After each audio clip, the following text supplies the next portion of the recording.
বসে খাচ্ছ কেন? তোমার খাবার কি কেউ কেড়ে নেবে নাকি? ভাত কেন পারবে গিন্নি? কিন্তু আজ রাজসভায় পৌঁছতে দেরি হলে মহারাজ হয়তো আমার চাকরিটাই কেড়ে নেবেন। কেন? রাজসভায় কি এমন মহা কাজ আছে আজ? সে আমি বলতে পারবো না, তবে মহারাজ সকলকে ঠিক সময়ে রাজসভায় হাজির থাকতে বলেছেন। আমি চললাম গিন্নি। দুগা দুগা দুগা দুগা দুগা দুগা। সকলেই এসে গেছো দেখছি। এখন গোপাল এলেই আলোচনা শুরু করা যেতে পারে। গোপাল এলেই নয় মহারাজ, আপনার গোপাল এসেই গেছে। বাহ বাহ বাহ, খুব ভালো। তাহলে তো এবার আলোচনা শুরু করা যেতেই পারে। হ্যাঁ মহারাজ, শুরু করুন। আসলে ব্যাপারটা হচ্ছে কি, কদিন বাদেই তো দোল পূর্ণিমা। হ্যাঁ মহারাজ, ঠিক 5 দিন বাদে। বুঝলে, আমার বড় ইচ্ছে যে এবারে দোল পূর্ণিমাটা একটু অন্যভাবে উদযাপন করা। মানে তোমরা সকলে সস্ত্রী ওই দিন রাজবাড়িতে আসবে, সকলে একসঙ্গে রং টং খেলা যাবে, তারপর প্রসাদের খিচুড়ি খাওয়া। তোমরা রাজি তো? আমরা তো রাজি, কিন্তু আমাদের ঘরণীরা কি রং মাখতে রাজি হবে? রাজি হবে না মানে? রাজি না হলে বুঝিয়ে সুঝিয়ে তাদের রাজি করাতে হবে। এই সভাকবি, রাজি করাতে পারবে তো? আমার সঙ্গে করে আরি আমার বউ চলে গেছে বাপের বাড়ি। কি কথাই শোনালে, বউ চলে গেছে বাপের বাড়ি? কেন কেন? বউয়ের সাথে ঝগড়া হয় কেন? কি করব মহারাজ, সে যে বড় অবুঝ। থাক থাক, আর ব্যাখ্যা দেওয়ার দরকার নেই। রাজবৈদ্য, আগে আগে সে যে ওই বাতের ব্যথায় বড্ড কাহিল। হ্যাঁ কি বললে? বুদ্ধির বউ বাতের ব্যথায় কাহিল? এই এই তুমি কেমন বৈদ্য হে? নিজের বউয়ের বাতের ব্যথা সারাতে পারো না?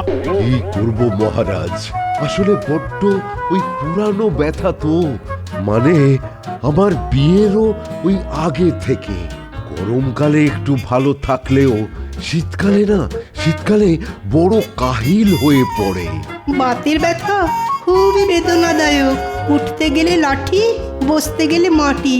ব্যথা ব্যথা, কত ব্যথা। তাহলে আর কি করা যাবে? মাঝখান থেকে দুটো বউ বাদ পড়লো। দুটো নয় মহারাজ, দুটো নয়, 3টে। মানে আমার বউকেও বাদের খাতায় ধরে রাখতে হবে। আগামীকাল সেও দোল পূর্ণিমা উপলক্ষে বাপের বাড়ি চলে যাচ্ছে। ওখানেও তো খুব বড় করে দোল উৎসব হয় কিনা।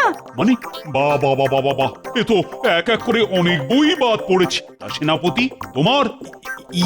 মানে হ্যাঁ আমি তাকে বোঝাবার চেষ্টা করব মহারাজ, নিশ্চয়ই করব। কিন্তু সে যে বড্ড লাজুক মহারাজ, ওই টপ করে ওই ঘরের বাইরে বেরোতেই চায় না। কি করি বলুন? তার মানে ধরে রাখতে হবে সেও বাদ। বাকি রইল গোপালের বউ, মন্ত্রীর বউ আর তোমাদের মহারানী। ঠিক আছে, মানে এই 3 জনকে নিয়েই দোল খেলা হবে। সেরেছে, আমার গিন্নি তো কোনোদিনই রং মাখতে চায় না। কি গোপাল, আরে বিড়বিড় করে কি বলছো? না মানে কিছুই বলছি না মহারাজ। আর কিছু বললেও আমি কিন্তু শুনছি। মোদ্দা কথা, তোমার আর মন্ত্রীর বউকে ওই দিন আমি রাজবাড়িতে দেখতে চাই, ব্যাস। না না না না না, ও তুমি যতই বলো না কেন, এতদিন যখন রং মাখিনি তখন এবার ও রং মাখতে পারবো না, এই বলে দিলাম। হ্যাঁ, কেন রং মাখতে পারবে না কেন? পারবো না তো পারবো না, ব্যাস। বলি তখন অল্প বয়স ছিল, যখন আমার ছিপ ছিপে চেহারা ছিল, তখন তো কোনোদিন রং মাখাতে চাওনি। কি করব, আসলে তখন যে রঙের বড্ড দাম ছিল আর রোজগারও ছিল খুব কম। এখন বুঝি রঙের দাম কমে গেছে? না মানে রঙের দাম না কমলেও রোজগার তো কিছু বেড়েছে। আর সব থেকে বড় কথা হলো রং কিনতে তো আর পয়সা লাগছে না, সব খরচ তো মহারাজের। তাহলে তুমি গিয়ে রং মেখে এসো, আমাকে আর এর মধ্যে টেনো না। হ্যাঁ, আহা, সামান্য রং মাখা নিয়ে এত চড়ছো কেন বলো তো? মনে রাখবে, এটা মহারাজের আদেশ। তুমি মহারাজের কাছে চাকরি করো, তাই মহারাজের আদেশ মানতে তুমি বাধ্য। আমি কিন্তু বাধ্য নই। হ্যাঁ, যা ছেলে, এতে দেখছি আচ্ছা গো। গো হলে গো, তবে একবার যখন রং খেলবো না বলেছি, তখন মরে গেলেও খেলবো না। আরে তুমি রং খেলতে না গেলে আমার যে চাকরি থাকবে না। গেলে যাবে, তাতে আমার কি? এতদিন তো শুনে এসেছি নারী হলো সহনশীল, বুঝতার। কিন্তু তুমি তো দেখছি একেবারে উল্টো। হ্যাঁ, আমি উল্টো। আমি হলাম সেই নারী যার আরেক নাম শক্তি। বুঝতে পেরেছি, তুমি শক্তি হলে আমি হলাম সহ্য শক্তি। তবে রে, হ্যাঁ, ওরে বাবা, শক্তি যে আবার রুদ্র শক্তি হয়ে মারতে আসছে। আহ, কি বলছো কি রানী, তুমি রং খেলবে না? না খেলবো না গতবার রং খেলে সারা গায়ে এরকম ঘামাচির মতো কি সব বেরিয়েছিল। সে কতবার বেরিয়েছিল বলে এবারেও যে বেরোবে তার কোনো কথা আছে না। ওসব কথা জেনে আমার কাজ নেই, মোদ্দা কথা এবার আমি রং খেলবো না। এই দেখো, এইদিকে গোপাল আর মন্ত্রীর বউ তোমার সঙ্গে রং খেলতে আসবে, তা তুমি যদি না খেলো সেটা কি ভালো দেখাবে? আমাকে না জিজ্ঞেস করে আপনি ওদের আসতে বললেন কেন? তা তুমি যে খেলবে না সেটা আমি কি করে বুঝবো? তা এখন বুঝলেন তো, ওদের বারণ করে দিন। ও সব আমি পারবো না, আমি হলাম এ রাজ্যের রাজা, কথার খেলাপ করা আমার মানায় না। ভদ্রলোকের এক কথা, ব্যাস। তাহলে যা পারেন তাই করুন। ওহ, তোমার সাহস তো কম নয়, আমার মুখের ওপর জুম করে না করে দিলে। হ্যাঁ করে দিলাম, কারণ দোলের দিন ভূতের মতো রং মাখতে কোনো দিন আমার ভালো লাগে না। ম্যাগো, সারা গা জুড়ে শুধু লাল বাঁদুরের রং, দুদিন ধরে ঘষে সেই রং তুলু। এই শোনো, অত হ্যাপা আমার পোষাবে না। হ্যাঁ কি বলছো কি? রানীমা রং খেলবে, আর তার থেকেও বড় কথা, গোপাল যদি তার বউকে নিয়ে হাজির হয় তাহলে তো গোপালের কাছে আমি হেরে যাব। এই তো তুমি উঠতে বসতে খেতে শুতে গোপালের কাছে হেরে বসে থাকো, নতুন করে আরেকবার হারলে ক্ষতি কি? কি আবার আমার মুখের উপর এত বড় কথা বললে? দেখো দেখো, এরকম অবাধ্যতা করলে না, আমি কিন্তু তোমাকে বাপের বাড়ি বসিয়ে দিয়ে আসবো। সে তুমি যা ইচ্ছে করতে পারো, আমি রং খেলবো না, এই আমার শেষ কথা, ব্যাস। এ তো দেখছি ভবি ভুলবার নয়। হ্যাঁ, কি করি এখন? মহারাজকে গিয়ে কি বলবো? হ্যাঁ, গিন্নির যা মেজাজ দেখলাম, তাতে তাকে দিয়ে রং খেলানোর থেকে বাঘের দুধ দুয়ে নিয়ে আসা অনেক সহজ দেখছি। দূর দূর, ভালো লাগে না।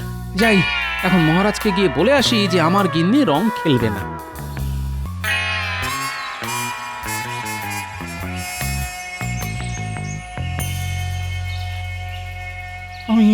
আমি নিজেই দোল খেলার কথা ঘোষণা করলাম, আর এখন রানী যদি সত্যি সত্যি রং খেলতে না চায় তাহলে তো সকলের সামনে আমার মুখটা পুড়ে যাবে।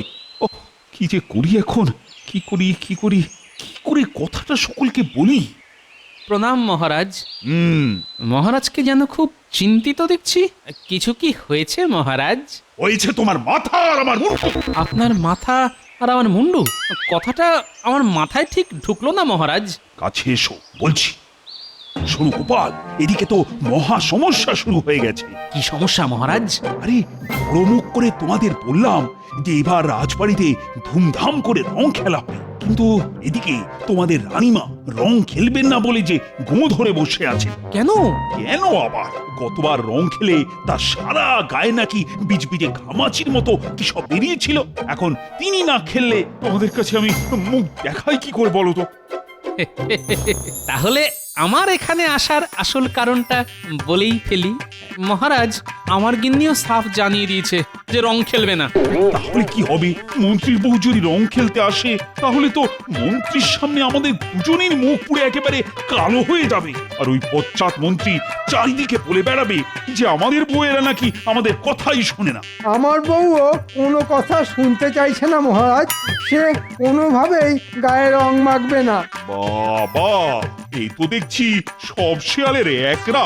ঠিক আছে ঠিক আছে, ব্যাপারটা তাহলে আমার উপর ছেড়ে দিন। দেখবেন দোলের দিন সব শিয়ালি এক গামলায় রং মেখে হাবুডুবু খাবে। এটা কি করে সম্ভব? একটু মাথা খেলিয়ে চিন্তা ভাবনা করে নিলে এই গোপাল ভাঁড়ের কাছে সবই সম্ভব। কিন্তু হাতে তো মাত্র কয়েকটা দিন। ও নিয়ে কোনো চিন্তা করবেন না, মাথা খেলাবো একদিন, কাজ করব একদিন, আর তারপর জোরদার হলি।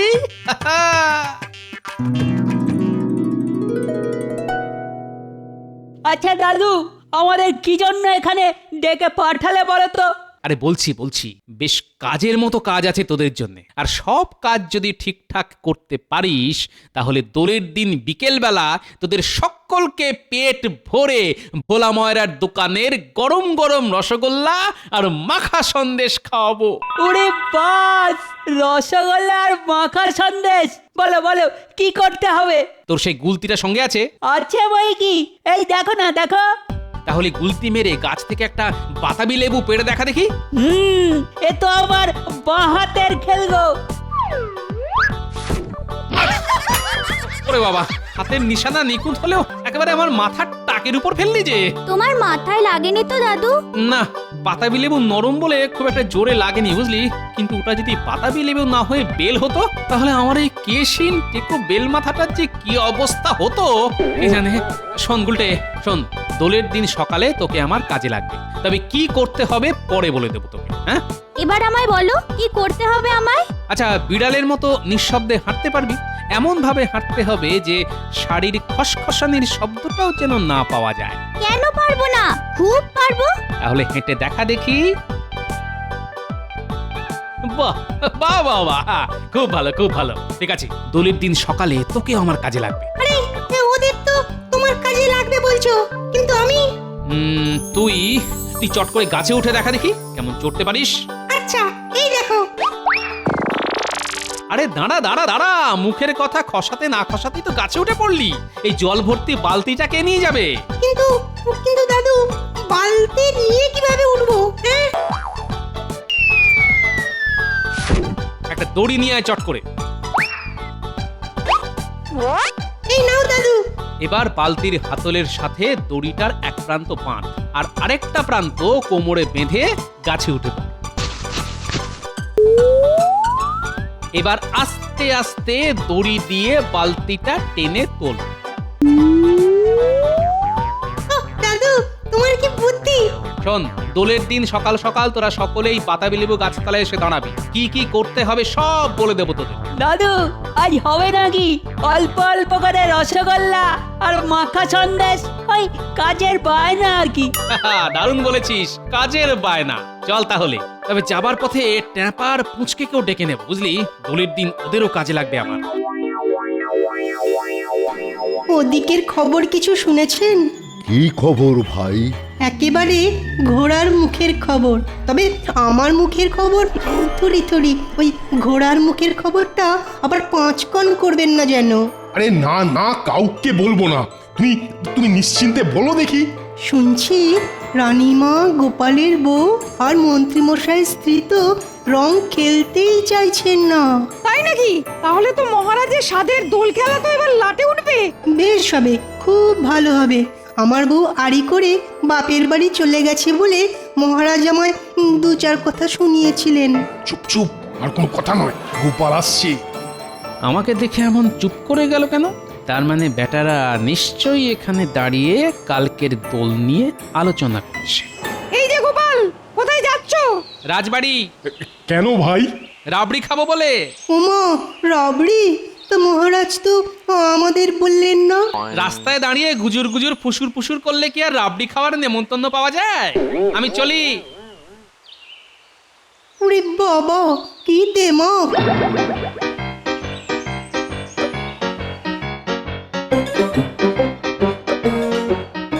আরে গোপাল, আজ বাদে কাল দোল, তা বৌদির খেলার ব্যাপারে কি ব্যবস্থা করলে? এদিকে বলে কিনা চিন্তায় চিন্তায় আমার মাথার মধ্যেটা কেমন দপদপ দপদপ করছে। কোনো চিন্তা করবেন না মহারাজ, এমন ব্যবস্থা করে রেখেছি না যে কাল সকলে দৌড়ে দৌড়ে রং খেলতে আসবে। হ্যাঁ, তাই নাকি? এই গোপাল, বলো বলো বলো, বলো না, কি ব্যবস্থা করছো? বাবা, মাথা খেলিয়ে কি বুদ্ধিটাই না বের করেছো গোপাল। সত্যি তোমার বুদ্ধির কোনো তুলনা নেই। আজ তাহলে সেই দিন, মানে দোল। যা যা বলেছি সেই মতো যে যার কাজে লেগে পড়। তুমি কিচ্ছু চিন্তা করো না দাদু, তোমার কথা মতো কাজ হয়ে যাবে। আমি তাহলে বাড়ির দিকে যাচ্ছি। গুলটে, আয় আমার সঙ্গে।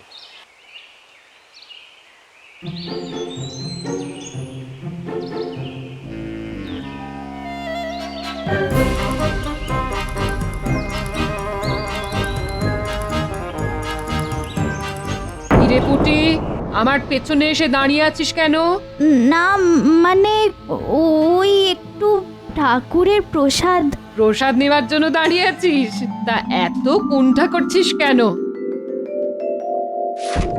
নে হাত বাড়া, কপালে ছুঁয়ে মুখে দে। যাক বাবা, খুব জোর বেঁচে গেছি। মাথার চুলে পুরো রং ঢেলে দিয়েছি, বুঝতেই পারিনি। এবার তাহলে আমি আসি রানীমা। হ্যাঁ আয়, ভালো করে রং খেলিস তোরা। আমি যাই মহারাজের পায়ে এই আবির ছুঁয়ে প্রসাদ দিয়ে আসি।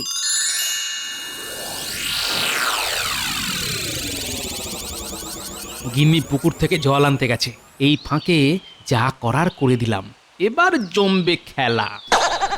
কি রান্নাঘরে কি করছো? বুঝলে গিন্নি, আজ বাজারে যা মোটা মোটা মাগুর মাছ উঠেছে না, কি বলবো। তাই কটা মাগুর মাছ এনে তোমার ওই শিকের হাঁড়িতে জলে ডুবিয়ে তুলে রাখো। সর্বনাশ! কি করেছো তুমি? ওটাতে আমি তেঁতুল রাখি, আর ওই হাঁড়িতে তুমি মাগুর মাছ রেখেছো। এই নামাও নামাও, এক্ষুনি নামাও বলছি। ওসব নামাতে ফামাতে আমি পারবো না, নামাতে হলে তুমি নামাও। ও, এই এক বুড়ো জ্বালিয়ে পুড়িয়ে একেবারে শেষ করে দিল আমায়। এই মুখে এই কি পড়লো রে? কে ফাটালো হাঁড়ি? আমার বউ যে বাদুরের রঙে একেবারে মাখামাখি হয়ে গেল। তবে রে বদমাইশ বুড়ো, দেখাচ্ছি মজা।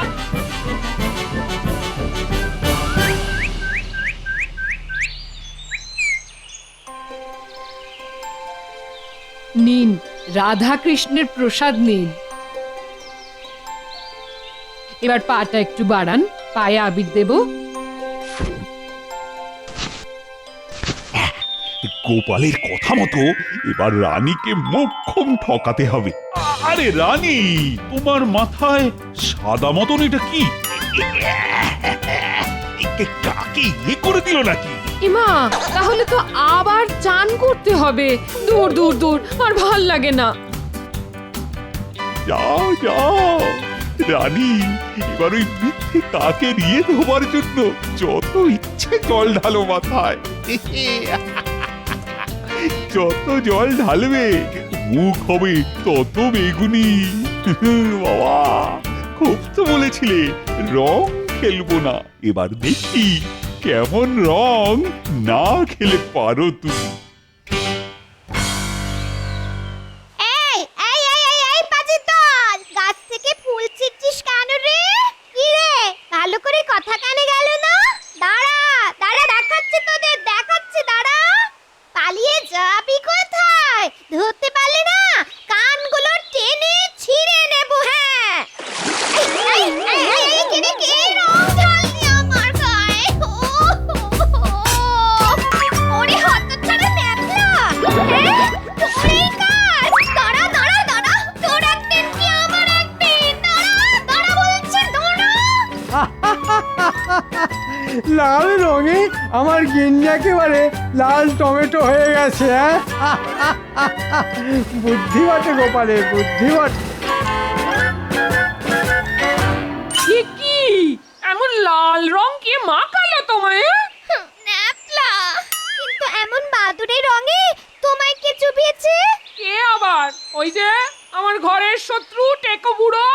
চলো চলো চলো, মহারাজের কাছে গিয়ে নালিশ করে আসি। মহারাজকে বলে কিচ্ছু হবে না, তার থেকে বরং রানীমার কাছে চলো, তিনি এর বিচার করবেন। ঠিক বলেছো, তাই চলো, তাই চলো চলো।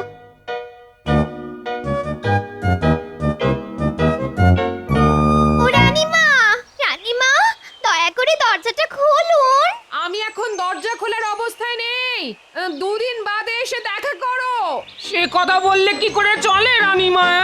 আপনার আদরের গোপাল আমায় চাতুরি করে রং মাখিয়ে দিয়েছে। ন্যাপলা গাছের উপর থেকে আমার মাথায় রং ঢেলে দিয়েছে। তাহলে আমার অবস্থা দেখো। এ কি রানীমা, কালি ঝুলি মেখে আপনিও তো একসা। আপনার এই অবস্থা কে করলো? সেটা ঠিক বলতে পারবো না গো। তোমাদের মহারাজ বললেন আমার মাথায় নাকি কাকের ইয়ে। তাই দৌড়ে মাথা ধুতে গেলাম। উমা, মাথায় যে জল ঢেলেছি অমনি হড়হড় করে বেগুনি রঙে মুখ ভর্তি হয়ে গেল গো। তাই আমার মনে হয় এই সবই তোমাদের মহারাজের কারসাজি। আমি রং খেলবো না বলেছিলাম বলে এই উল্টো চাল চেলেছেন। মহারাজকে দোষ দেবেন না রানীমা, আসলে রং খেলবেন না বলে আপনারা তিনজনই তো ধনুক ভাঙা পণ করেছিলেন, তাই বাধ্য হয়ে আমি এই চাল চেলেছিলাম। তুমি? আগে হ্যাঁ, সকালে পুঁটি এসে প্রসাদ নেবার বাহানায় আপনার মাথায় গুঁড়ো রং ঢেলে দিল, ট্যাপা আর পুঁচকে ফুল ছেঁড়ার অছিলায় মন্ত্রীমশাইয়ের স্ত্রীকে ঘরের বাইরে বের করে আনলো, আর আমারটা বাড়িতে তো হাড়ি ফট। লাল বেগুনি আর বাদুড়ে মিলে একেবারে সব রং বাহার হয়ে গেছে। রং বাহার। গোপাল, তোমার পেটে পেটে এত, তা রং যখন একবার মেখেই ফেলেছি তখন চলো সবাই মিলে রং খেলা যাক।